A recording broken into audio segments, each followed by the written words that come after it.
Valuation of inventory. Inventory मतलब होता है, आप लोग को पहले भी हम बता चुके हैं, देखना इन्वेंट्री के सिंपल क्या मतलब होता है, स्टॉक। अब बहुत आसान चैप्टर, एक क्लास 2 क्लास का थ्योरी है, केवल प्रैक्टिस। अब बहुत सिंपल क्वेश्चन है। पहले बता दिए कि पहले बीकॉम 3rd ईयर में था कॉस्ट में, अब कर दिया अकाउंट में 1st ईयर में, 1st सेमेस्टर में। ध्यान से सुनिएगा। सबसे पहले हम आपको बताए हैं स्टॉक किसको बोलते हैं।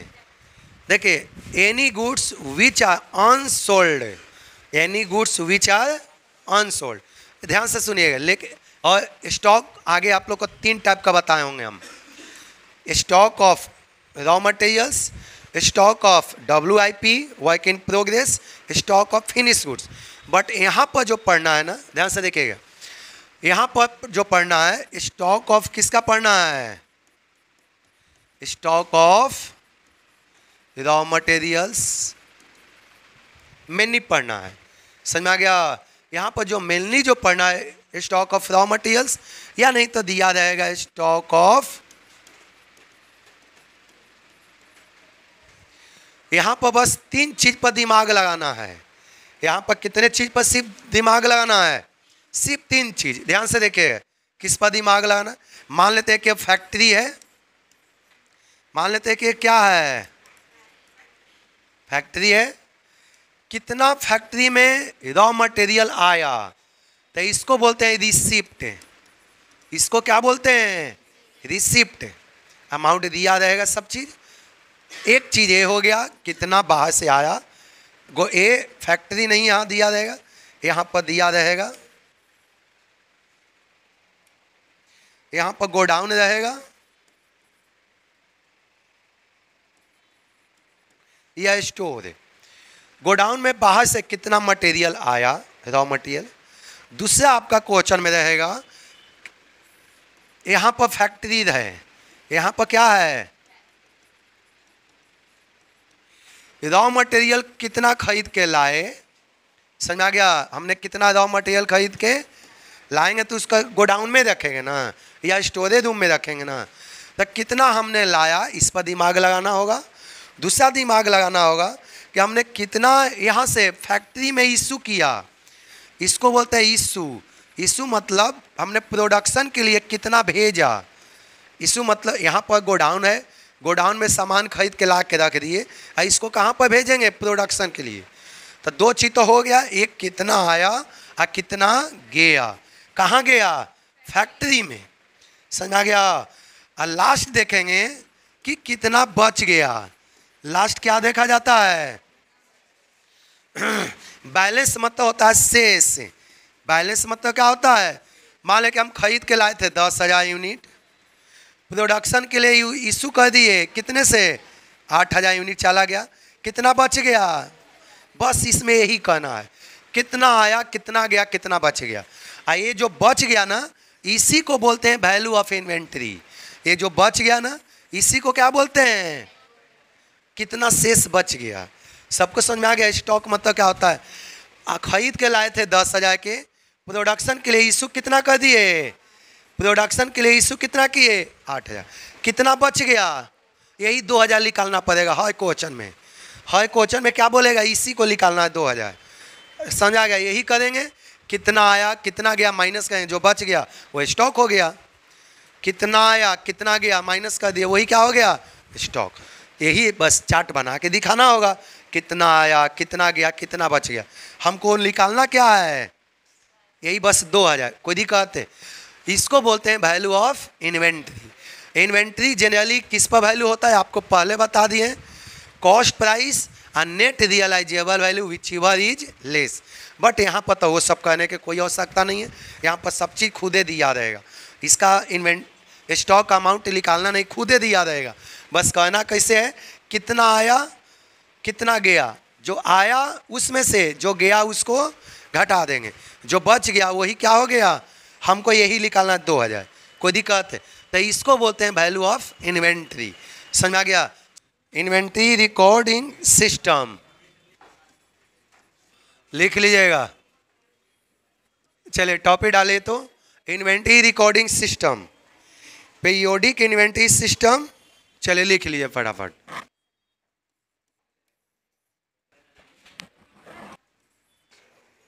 देखिए क्या लिखा हुआ है, इन्वेंट्री रिकॉर्डिंग सिस्टम। देखिएगा, इन्वेंट्री को रिकॉर्ड करने का आपका दो गो सिस्टम होता है। रिकॉर्डिंग करने के कितना सिस्टम होता है इन्वेंट्री के, सुनते हैं ना, दो सिस्टम होता है।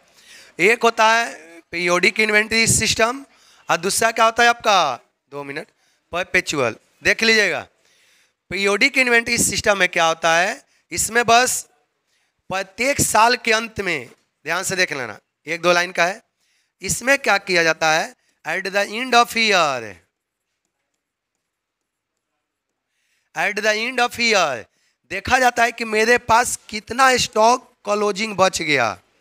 इसमें कब, साल के अंत में देखा जाता है कि मेरे पास कितना स्टॉक अभी भी बचा हुआ है, कितना यूनिट है, कितना केजी है।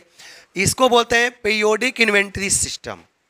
साल के अंत में देखा जाता है कि कितना स्टॉक मेरे पास, पूरे साल कितना आया कितना गया। और साल के अंत में हमेशा closing stock is calculated at end of year. इसमें एक लाइन याद रखना, इसमें केवल क्लोजिंग स्टॉक कब कैलकुलेट किया जाता है, closing stock calculated at end of year, end of year. इसमें क्लोजिंग स्टॉक कब कैलकुलेट करते हैं, एंड ऑफ ईयर। अब परपेचुअल में बस इसमें तो समझ में आ गया, साल के अंत में देखते हैं कितना स्टॉक है, कितना यूनिट है, कितना केजी है, सब देखते हैं। लेकिन परपेचुअल में क्या कहते हैं, सुनिएगा, closing stock is calculated after every purchase and sales. इसमें दोनों में अंतर समझ में आया। इसको क्लोजिंग स्टॉक साल के अंत में कैलकुलेट करते हैं, बट इसमें सुनो, इसमें हमेशा परचेज या सेल के बाद कैलकुलेट करते हैं, हमेशा कंटिन्यू चलते। परपेचुअल मतलब कंटिन्यूटी। जैसे मान लेते हैं कि मेरे पास पहले से कितना है, सब इधर देख लो, मान लेते हैं कि पहले से 2000 यूनिट है, बा नहीं, पहले से कितना यूनिट है, 2000। मान लेते हैं कि हम 1000 और खरीद लिए, 1000 हमने क्या किया, और परचेज किए, तो इसको ऐड कर देंगे। मान लें कि 1000 यूनिट हमने और खरीद लिया, और हमने तो कितना यूनिट हो गया, तो इसको बोलेंगे 3000 मेरे पास क्लोजिंग स्टॉक है। हमेशा खरीदने बेचने, मान लेते हैं कि इसमें से हमने 1500 बेच दिए, मान लेते हैं कि कितना यूनिट हमने बेच दिया, 1500 यूनिट बेच दिए, तो अब आपके पास क्लोजिंग स्टॉक कितना बच गया, इसको जो बेच दिए उसको घटा देंगे। 3000 देखो मेरे पास था, उसमें से 2000 क्या कर दिए, कितना बच गया, इसको वो देखो पहले से था 2000 स्टॉक बोलेंगे, बाद में 1000 और खरीद लिए तो मेरे पास 3000 स्टॉक हो गया, उसमें से 2000 बिक गया तो मेरे पास कितना बच गया, तो 1000 क्लोजिंग स्टॉक हो गया। तो इसमें हमेशा खरीद या बिक्री के बाद कैलकुलेट होता है, कितना आया, खरीदे कितना, मान लेते हैं कि 10,000, तो 10,000 स्टॉक है, इसमें से 2000 के बेच दिए, 2000 के हमने क्या कर दिया, तो मेरे पास से स्टॉक कितना कहलाएगा, बोला जाए कि आपके पास से स्टॉक 8000 से हो गया। इसमें हमेशा खरीद या बिक्री के बाद देखा जाता है, समझ आ गया। अब मान लेते हैं कि इसमें स्टॉक, इसमें से फिर मान लो कि 4000 बेच दिए, बा नहीं, इसमें से फिर 4000 बेच दिए, तो कितना बच गया, ये हो गया स्टॉक। मान लेते हैं कि हमने और कहीं से खरीद के ला दिए थोड़ा, मान लेते हैं कि और हमने परचेज किया 6000, हम 6000 से क्या कर लिए, तो अब आपके पास से स्टॉक कितने से हो गया, ये स्टॉक हो गया 10,000, 4000 पहले से था, 6000 खरीद लिए, 10,000। तो इसमें दोनों में डिफरेंस समझ में आया। एक क्लोजिंग स्टॉक साल के अंत में कैलकुलेट होता है, ये हमेशा होता है।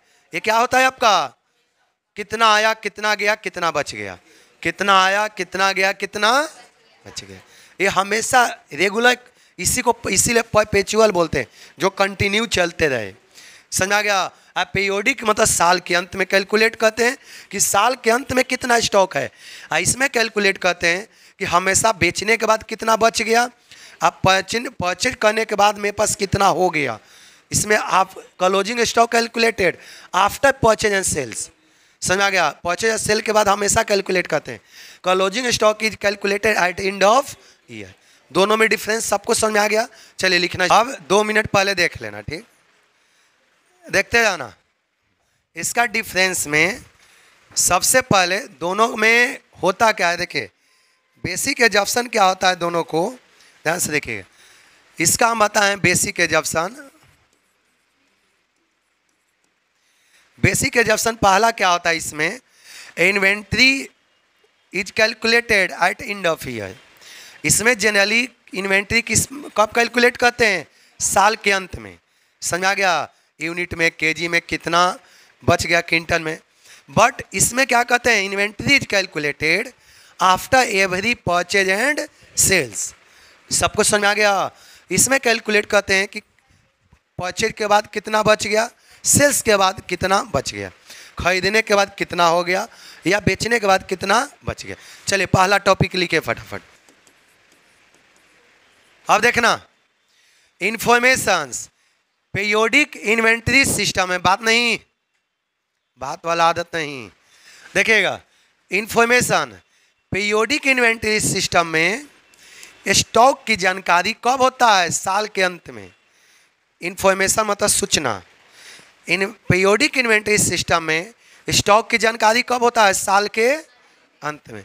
बट परपेचुअल इन्वेंट्री सिस्टम में स्टॉक की जानकारी तुरंत हो जाता है। मान लें कि बताए थे कि पहले से कितना है, पहले से आपके पास से स्टॉक 10,000 है, 2,000 और खरीद लिए, 2,000 हमने परचेज किया, तो आपके पास से स्टॉक कितना हो गया, तुरंत पता चल गया कि 12,000 है। इसमें इंफॉर्मेशन रिगार्डिंग स्टॉक है immediate known after purchase and sales. Stock की जानकारी इसमें तुरंत हो जाता है, बट इसमें कब होता है, साल के अंत में।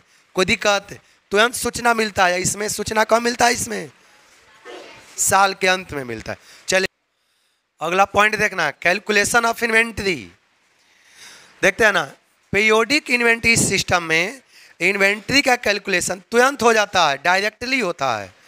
Calculation of inventory periodic system में आपका डायरेक्टली हो जाता है, समझ आ गया। डायरेक्टली इसमें कैलकुलेट करते हैं, सिंपल, कितना साल में टोटल हमने खरीदा, साल के अंत में टोटल हमने बेचा।